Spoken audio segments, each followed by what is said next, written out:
Karibu kwenye The Lulu Lens Podcast. Leo tuko na series moja muhimu sana, yani series matata sana. Inasema kamari inapocheza akili.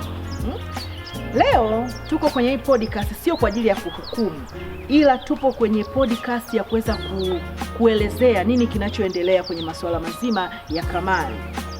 Na ukizingatia kwamba tunatamani kujua kwa umahiri kabisa, kwa ukubwa zaidi, maana halisi ya kamari na kamari inafanya nini, kwa sababu tunajua kama kweli ni burudani, lakini baadaye inageuka kuwa mtego kwenye akili, pesa, maisha ya kawaida, familia. Kwa vitu vingi vinabadilika kwa sababu ya kamari.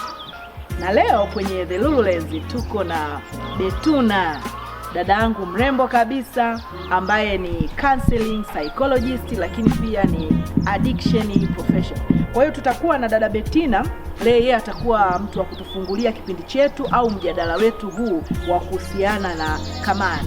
Ni vipi kamari inapocheza akili? Karibu sana dada Bettina. Leo naomba ujitambulishe. Ni mtaalamu wa saikolojia, lakini pia ni mtaalamu wa masuala ya uraibu. Nipo hospitali ya Kanda Rufaa Mbeya, kitengo cha afya akili na magonjwa ya akili, lakini pia mimi ni mkurugenzi wa taasisi ya Wounded Healers Organization ambayo inajihusisha na masuala ya afya akili, magonjwa ya akili na uraibu. Lakini kikubwa ambacho ninakifanya ni kutibu changamoto za kisaikolojia, hiyo ni namba moja, lakini pia kutoa uelewa wa masuala ya magonjwa ya akili, afya ya akili na uraibu. Kwa hiyo leo tutakuwa na hii mada ya uraibu wa kamari, ambayo kwenye uraibu wa kamari kuna mambo mengi, mambo ya afya ya akili, mambo ya addiction.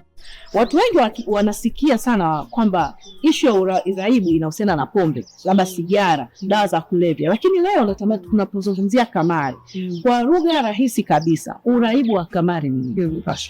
Uraibu wa kamari tunasema ni ile hali ambayo mtu anacheza kamari na hawezi kujizuia kuacha kucheza kamari.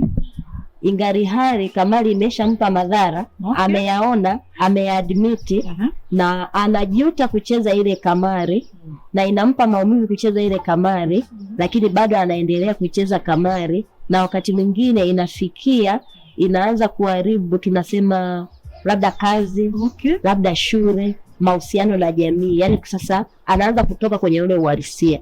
Sasa ile hali ya kwamba kamari imesha nzuri, lakini bado naendelea kucheza, hapo ndio inakuja issue ya uraibu. Lakini kabla ya uraibu, kamari watu wao wanafanya kama ni starehe ya kawaida au ni tabia. Lakini kifikia uraibu, ndio hivyo vitu nilivyokueleza, huyu sasa ni mgonjwa. Kwa nini hapendi na anaendelea?